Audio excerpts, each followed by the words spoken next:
by Tri Business Agility. Title sponsors Scrum Alliance, co-sponsored by Tri-Scrum. With no further delay, I would like to introduce our next speaker, Neeraja Ganesh. She is a leadership trainer, coach, and a passionate enabler of future-ready leaders. As an independent consultant, she works at the dynamic crossroads of technology and humanity. Mindset, collaboration, and purpose-driven leadership, right through transformation. In her session, Getting Ahead of Change, How Future-Ready Leaders Think and Act Differently, she brings her lived experience of turning disengaged teams into thriving, purpose-led powerhouses. Some fun facts. She took a team with 38% attrition and turned it around to become one of the most engaged teams in an organization. It's wonderful. Though Neeraja calls herself predictable, she once surprised even her adventurous friends by taking a thrilling punch down a 10-meter vertical slide in Australia. Wow. Let's welcome Neeri, a storyteller, a bold thinker, and someone who's breaking every ceiling without leaving a single rung behind. A huge round of applause for Neeraja.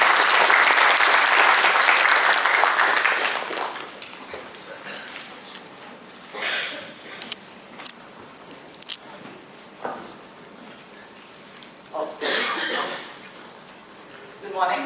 I hope all of you had your share of sandwiches. I missed it, but I hope there's one staying for me later after this session.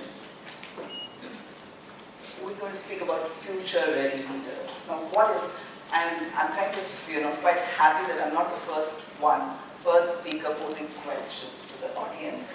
Everyone's done that, so I think I can also take the liberty. So, what are some of your thoughts when you see this picture? Very quickly. We are running very late, so I need quick answers. Junk food? More to you. Packaged food? Okay. Alright. Where do you see this food? Plastic? Okay. Where do you see this food? Offices? Sorry, parties? Transformation of food. Transformation? Okay, training programs and hotel, etc. Okay, so let me narrate a story. So I am a storyteller, so you will hear a few stories today. Way back when, I lived in Indore, in Madhya Pradesh. Well, no, Indore, right now I think it's quite a prominent thing in the map. In those days, when my father was transferred to Indore, apparently they opened up the map of India to see where is this place. So in Madhya Pradesh, I lived there for about 12 years, and I hailed from the south. So we've got family in Chennai, we've got family in Kerala, many places near Cochin. So whenever we had to travel from Indore to one of these places in the south, we would travel by train. And there was no train which would come to the Indore station. So we had to go to a nearby station called as Bhopal. Okay. And so now you're going to be thinking which era she used to live in, but yes, I come from that era.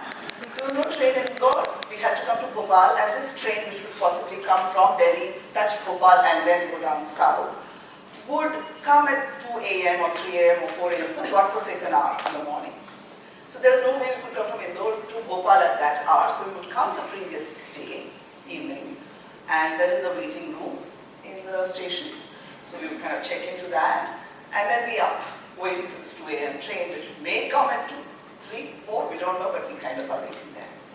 And we would stop for a couple of minutes at that station. Now, a couple of minutes is good enough, because we would have only 2 tickets available from Bhopal down south. So which means that it's only me and my mother, and my father wouldn't come with us. Okay? So 2 minutes is good enough. So we waited and we got into the train. And it would take us 2 days to reach. Kind of not sounding like a fairy tale at all, right? Now 2 days in the train, I remember my mom used to pack these huge tiffin carriers, if anyone remembers, has seen them. One dabba would be puliyogare. Iman, have you had puliyogare? If not, we must offer it. Puliyogare. The other dabba would be curd rice, obviously, with some papad, some fried snacks, and some pickle. And we survived the 2 days.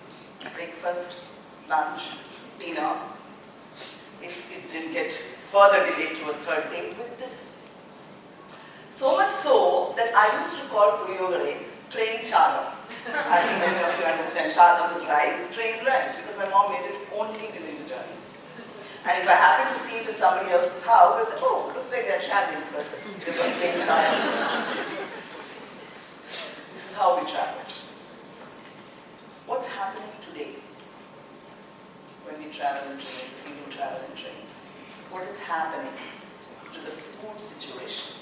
I mean, you may ask, why did we do that? Because there is a Gen Z, I don't know a Gen Z, that thinks, why did you have to do that? But first of all, maybe, financially, I'm not sure whether we were able to afford the meals. Secondly, I'm not sure what kind of meals was provided on the trains. Thirdly, whether it was tasty, delicious, hygienic. Forget variety, okay? All of this. And so we travel this way. What's happening today? Any thoughts? Online delivery. Yeah. We have plenty of apps, and I'm not going to name one or the other because I don't want to show solidarity towards one and not the other, where you can actually book your meal from your favorite restaurant, which gets delivered to your seat in your coach at the station. But who started this? So when I was researching, I heard that Pushpinder Singh started something called as Travel Khana sometime in 2011 or 2012. And the backstory of why did he start? He said that he was traveling. So it wasn't a brilliant vision of sorts, right? He was actually traveling in a train to wherever, and the train got derailed at a small station. And all the passengers were stranded. And he said the few restaurants that came to rescue by offering meals to the stranded passengers were doing what? Pleasing the passengers by kind of, asking for whatever. And there was very limited choice. Around the same time, he traveled to New York, John F. Kennedy Airport, and he was trying to get, you have these cars that you can probably book. So he said I called 16 or 17 numbers to rent a car, but I couldn't get even one on time, which is what made him think of. And obviously I'm guessing that he was probably thinking of getting onto an entrepreneurship journey, but figuring out what should that problem be that he wants to solve, and he decided to solve this problem in India of providing food in a moving train. Because, if I were to look at the statistics that he had put in, and this is from some interview that he gave a few years ago, more than 23 million people travel in India in trains. That's quite an opportunity, right? Now, let's look at what kind of leadership he probably used to get this off the piece of paper which he may have scribbled on. Future ready leaders. One of the first things that I think a future ready leader needs to have is to be able to be anticipatory more than being adaptable. So, I know most of us have gone through these sessions of circle of concern and circle of influence. I'm not going to go into that today, but very quickly many of us do, and he could have lived in a circle of concern to say that, oh, a train got delayed, I don't get food, this is our economy, this is our government, and kind of shrinking ourselves and says, these are the concerns. Two, can I expand my circle of influence and say, what is it that I can do to create an impact to the millions who are stranded? Yeah. So moving from a reactive leadership to a proactive leadership, where he figured out that although technology had touched every sector, this is 2011 of sorts, food in travel, food everywhere else is definitely touched, but in travel was untouched. So a few things when we kind of deep dive or double click as they say into his anticipatory leadership. First of all, spotting an opportunity before it actually became a consumer demand. He was stranded and he said, okay, this could be an opportunity which I may want to look at. Piloting ahead of the demand. So apparently he piloted whatever solution he was looking to offer somewhere around Jaipur for a couple of weeks to say whether this is possible, feasible, worthwhile or not. Thirdly, he was looking at setting up the infrastructure. These things just don't happen. I just can't go and offer food without the relevant infrastructure. And what is the kind of infrastructure that is needed before you can absolutely scale, right?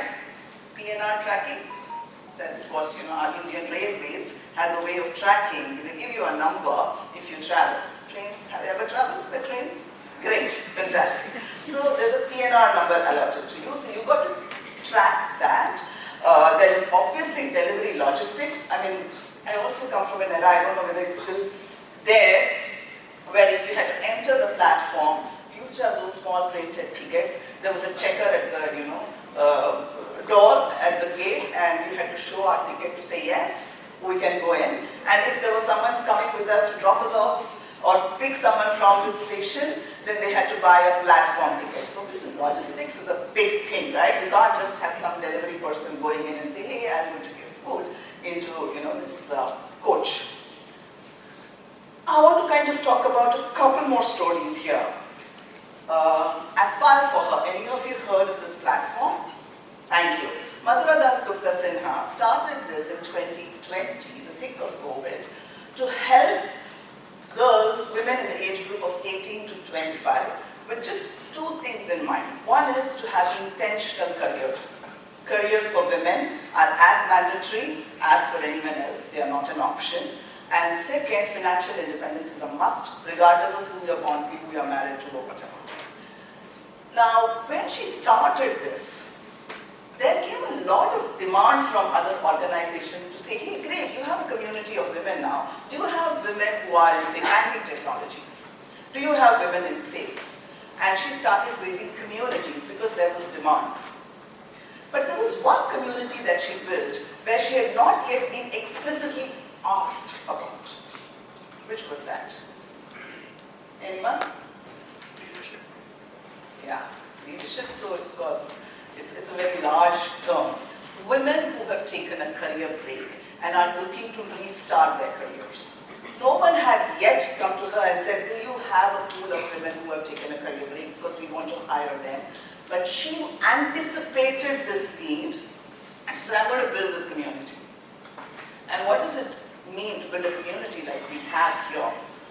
Obviously, you tell everyone, come be part of this platform, you will be part of my database, you'll be part of my Slack channel, Telegram channel, whatever, and you need to offer something relevant to the community.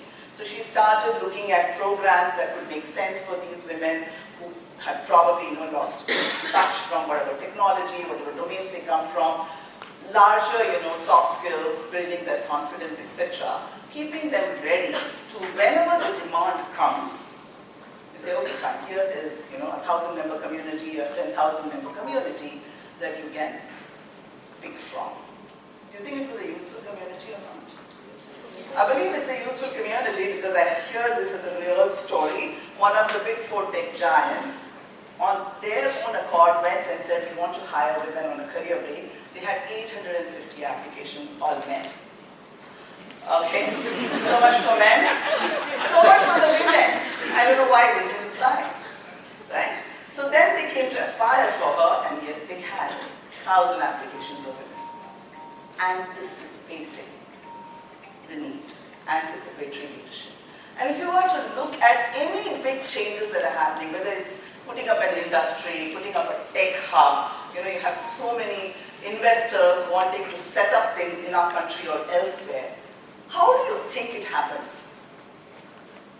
What comes first? Is it that an investor comes and says, I want to start this industry here, bare and ground field? Is that the motivation driving factor? Or do you think the governments of the countries say, let me set this up. Let me set this up with, say, a couple of 5-star hotels, because when people travel, they need good places to stay. with a few malls, with some educational institutions, with some hospitals, so that I can show off my city as the best city for this hub to be set up. And hence talent who wants to come and work there also feel that it is a good place to stay. Anticipatory. So the first thing that I would like all of you to think about when you are looking at future-ready leadership is being anticipatory. The second bit that I want to talk about is, and Ina has done a fantastic job of it, it is mindsets. I mean, we can have tools. Definitely tools are required, I'm not denying it. But what is bigger and required is a mindset for a future-ready leader. And I'm going to use the same travel khana example to kind of dive into this. Of course, many of us have sat through classes of growth mindset, fixed mindset, and I'm not going to go into that again. But I'll definitely start with growth mindset to say, a person saying, it's not possible. Two, what did Pushpinder try to do? How might we make it work? I want to offer food on a moving train. Why can't we bring restaurant food to a moving train? That's a growth mindset. Systems thinking, I think we spoke about that also earlier. Solve the symptom, okay, I want to offer food. Is it the symptom that I'm trying to solve versus understanding the whole system? Which is, it wasn't a food app. I mean, we have enough apps to deliver. E-commerce has been there for a while. Food delivery apps have been there for a while. So this is not a food app issue. It was a logistics and timing system issue. Timing.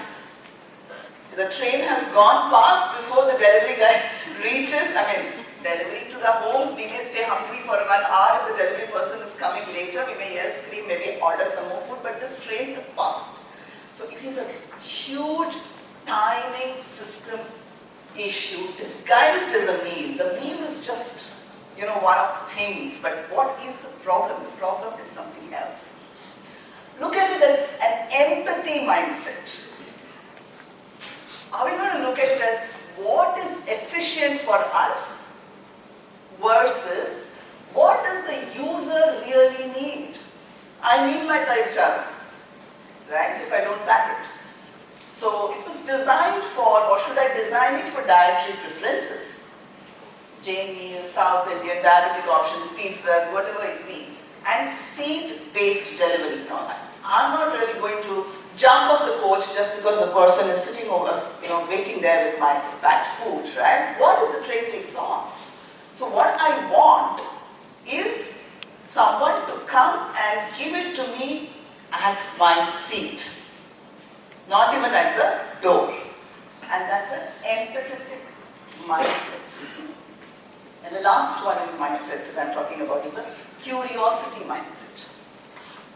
This is how it's always been. Transform it to what else could be possible. So you can't just do this in isolation. You have to explore the Indian Railway rules, the IRCTC rules. You have to onboard food safety. You can't just offer any kind of food, because that's also something very important. Logistics protocols. And what he looked at was learning from multiple domains. This may be a new problem, but something similar of sorts has been solved somewhere else. Can I learn from that? Can I have a curiosity mindset? So mindset over methods to become a future-ready leader. And the last one, of course, I have to drop in the word AI. Okay, while I said mine is not an AI session, if I do not use the word, I may not be allowed to speak here, so I'm putting it in here. Okay, so human skills in the age of AI. What are those human skills that we are looking at if we look at this very problem? I was in a train, I was hungry, I felt what millions feel. What skill is this? What is a human? Thank you. I don't have books to give away, but we can definitely have a conversation later. What if we could track PNR like an address? What skill is that? Curiosity, because we can do this if there is a static address. We can. But this is a moving address. So you're just getting more curious. Of course, you can have many other, factors, the human factors in there to speak. But curiosity as an aspect that each of us needs to have. Delivering food on time isn't enough. It must be clean, safe, trusted. Responsibility. Reliability. System Ethics. Very important. It's not about making money. It's also about ensuring that what we are catering, pun intended, to the audience, to the users, to the passengers is safe. Why can't restaurant quality food be delivered to a moving train? What is this? What skill may be coming out of this? Rationality. Creativity. Right? And we spoke about creativity in the morning to say we think only artists are creative. No, all of us here, whether we are artists or not, have to be creative to solve some problems in life. Lastly, no one can deliver alone. We need kitchens, obviously, whether it's a restaurant or my own kitchen. Partners. Oh, I should have had some books. Okay? Partners, platforms again, but it's not only the railway platform, other platforms, and passengers. Of course, I have to cater to someone who's going to consume this. Collaboration. And of course, today, I have to collaborate with AI. There's no way out. But the human skill, the human touch, is so very important. Even in today's era of AI and God knows what's going to happen tomorrow, for a future-ready leader. So these are three aspects that I spoke about. Now you're going to tell me, okay, that was Pushpinder Singh. He had money, he wanted to do something on his own, he wanted to start. I may not have such an ambition. Do I need to be a future-ready leader? I want to be a future-ready leader, but where's the opportunity? I'm just, an individual contributor in this small organization, or I have a small team to manage. So I want to narrate my story. So, I don't know if in the introduction it came by that I have a 25 years of technology career, which I left behind, and from 2018 I'm on this journey to look at largely help women. Not that I would not want to talk to men, I'm glad to enter this room, otherwise I usually have all-packed women audiences. In 2016, when I was working at Capgemini, I was asked to put out a recommendation to hire women who've taken a career break. So this is 9 years ago. So it's very new then. Today, of course, we speak a lot about it. And for me, it was work for 24 years non-stop, except for the maternity leave that I took for a short while. And then went back to the same organization after that break too. I was like, what is this? You hire men, you hire women. You hire women on a career break. Why do you want me to put out a recommendation? But I can't tell that to the management. So I said, okay, let me do something about it. So I did some research, human research. No AI was available then. And I spoke to some of my friends who had probably taken a break and restarted and realized that there are platforms, sorry, this time it's not a railway platform, where you have women who've taken a career break, they register, and then they kind of get enabled, and matched with any jobs that companies want to hire for. Thank you. So it was Shiro's, the organization which I kind of, recommended, because that was one of the top players at that time, and I put out the recommendation to the company saying that, let's collaborate. They will give us the resumes, and we'll figure out how to kind of, ensure they are in our system. Now, because I was registered on Shiro's, because I was doing this research, I got invited, as every other woman who was on a career break and registered on that platform, to attend a conference for women on a career break. It was on a Saturday, not even a Friday like today. And I showed up at that conference. I fought with my husband. I don't know why I wanted to go. I was not on a break. I was not contemplating a career break, but I went. And that is where I realized the challenges that these women have. Forget, what questions get asked in the interview, even to get to the interview. past experiences that people are asking. It's about the break, and hence why should I hire you, and how will you really make this, food for yourselves and the organization. It really wrenched my heart. And I said, I want to do something. I didn't know what, but I said, even if I can help one woman to restart her career, I would like to do that.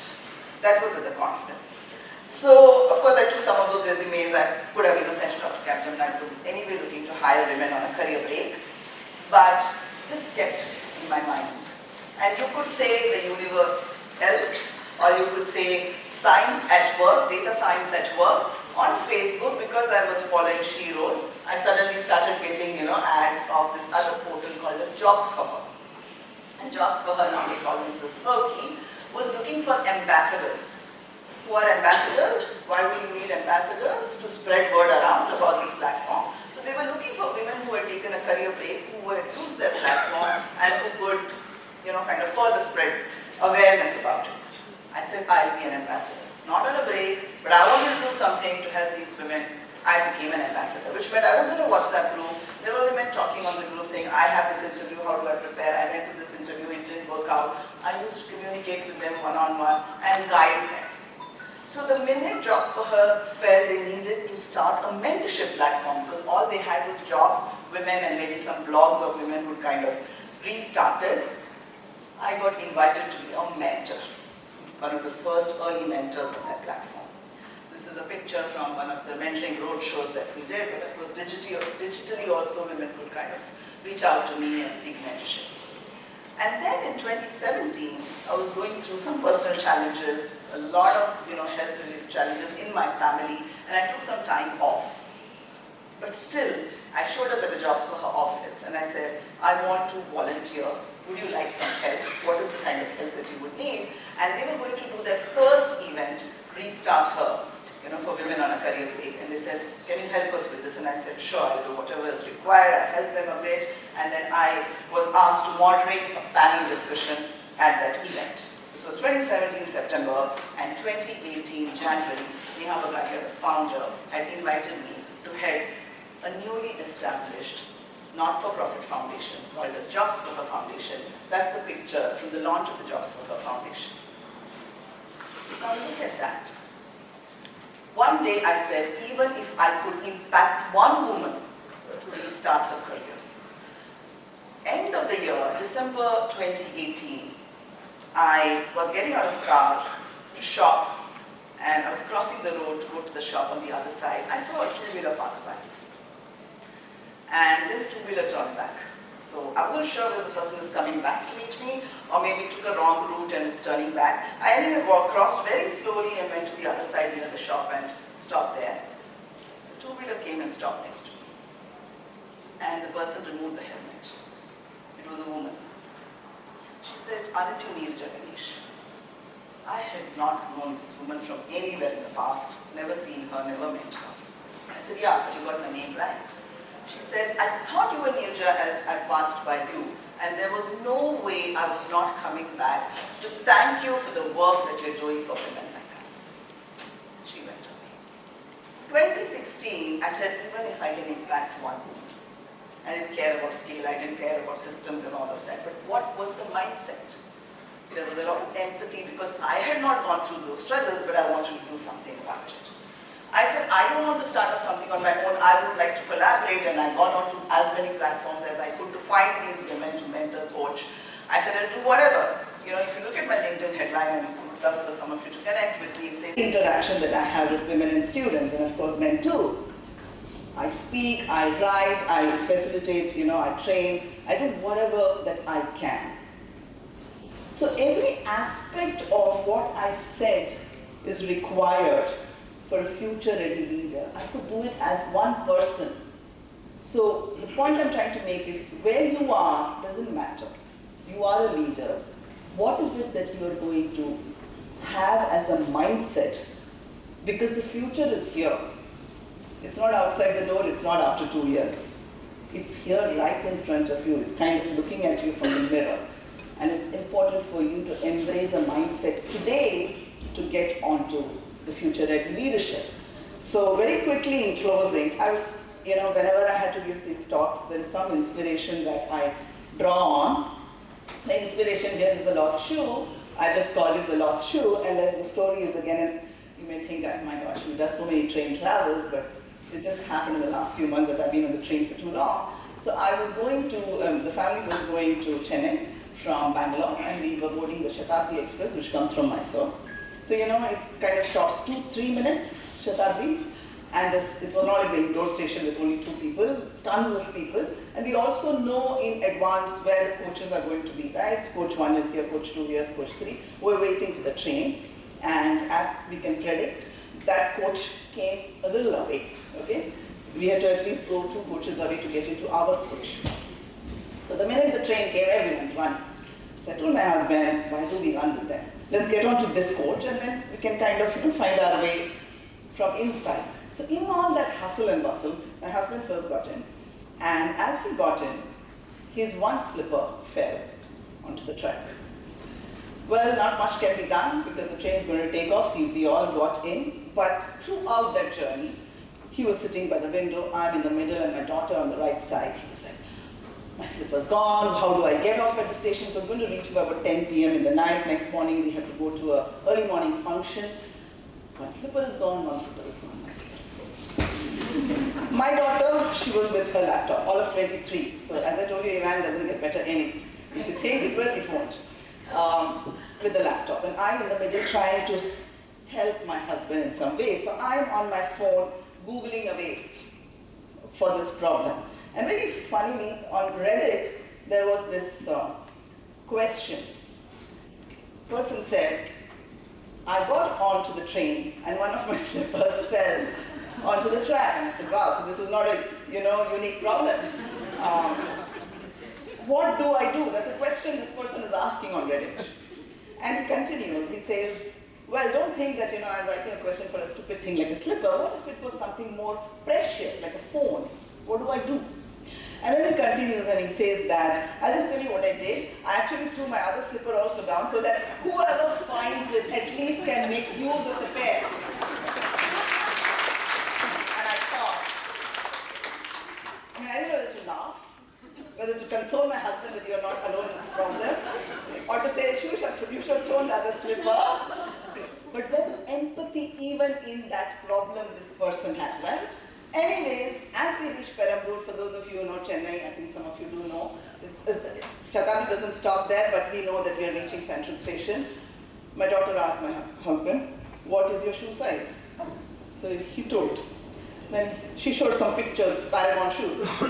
Which one do you want? So said, okay, this one looks good. We got off at the Chennai Central Station. There was this guy with Paragon shoes of that size. This is what inspired me to think about future-ready leadership. Who would have thought that we would need shoes at a railway station? But somebody did, and the facility is available today. So can we move from adaptability to anticipatory in your own spaces, from reactive to proactive, from methods to mindset? You'll use methods later, but you've got to have the required mindset. And finally, there are AI capabilities, collaborate, but you are human. Can you bring in your human strengths? Because you've got to think as if the future is already here right now. Thank you. I'm happy to take questions, and would love to stay connected with you. That's my LinkedIn profile. I'm at 30,000 connects on LinkedIn. It doesn't allow me anything more than that. So I make space every day by removing some connects that are not really active. So you'll have to drop me a message by saying, I heard you here, and whatever you want. You want guidance, mentoring, coaching, know about my future programs or anything else, happy to help out. Thank you. Open to questions. In the interest of time, we are taking 2 questions now. Maybe we can go to the... Yeah, that was an interesting session, Neeraja. Indeed. We all woke up for your... There is the person. Yeah, I'm here, yeah. Yes, thank you. Yes, yeah. One very simple question, Neeraja. See, even I do come from age where we used to, keep dictionaries, We used to search words for that. But what is your one piece of advice for the new young ladies who are seeking their future? And also, like they have all information available right in the mobiles. So what is your one piece of advice? Because my daughter is in her 22 years. So I just wanted to, put up this question. Yeah, so see, we're still training the AIs, if that's, where our generation, the next generation is going to, and we are also kind of succumbing to it, I'm sure. But there is always the human intelligence that you need to kind of go back to. Parents, and they may not like parents. So then maybe somebody else, not of their own age group, but someone probably a little more senior, could be a teacher, could be a friend's mother or someone. It is absolutely important. But how do you kind of drill this into a 22-year-old? I think you will have to use some stories because that's the only way today, to kind of pass the message. You can't give yarn, you really can't. Nobody, even I would not want. That's true. Yeah. Right? But if you are able to find a relevant story, which kind of accentuates the fact that human intelligence is still required, it will never go away, and there are those human skills and some other skills that you may want to talk about, even in the age of AI, even in the age of data that's available at fingertips, literally, that's the way to go. And so I think I have to build a Neeraja avatar soon, because there is no way out. I'm thinking I'll call it Ninja. Sounds good? It was a great session. I'd like to add my perspective into that example. Sure. Of the maybe you spoke about the 5 pillars, right? What made Mrs. Singh to start that? Probably sixth one, what I was really thinking through when I was basically going through a case study was, I think it's also about the interest of the people. What interest of the person? Okay. What if the person was non-foodie? Mm-hmm. So similarly, I think probably there are multiple examples. So like that. So there may be multiple case studies like you also touched upon why only women being kind of like out of it. Like I've been one of the examples where I finished my MBA from an European B school, came back to India because of lack of opportunities. I did not have much work for the first 1 year, so I did not sit back. I went on to do some consultancy work, at least to just not make sure that I don't lose my motivation or get into depression, because I have seen a lot of people going through that. I went to one of the persons who was very passionate about electric vehicle charging infrastructure. I worked with him for 6 months. So I think later on when I got a job. So I believe maybe COVID has given such a given opportunity for us that this word of what we call today that a gap in our career, right? Like that's what the theme, what women with Capgemini. I remember the campaign where Capgemini was first company which basically recognized that career gap should not be taken as a kind of like say pause or something, a bad remark for any person. I believe that should be even considered for men. Of course. Yeah. So I am very inclusive. I cannot, but obviously I'm putting out a use case because there are more number of women apparently, and I hope there's a study done somewhere and there is numbers. Ivan, please help me if there are as many men who have taken a career break as there are women. No. But definitely agree, and maybe you should look at that aspect to say that, okay, we should start something for men who've taken a career break, and that could be a motivation, right? India is something more kind of like a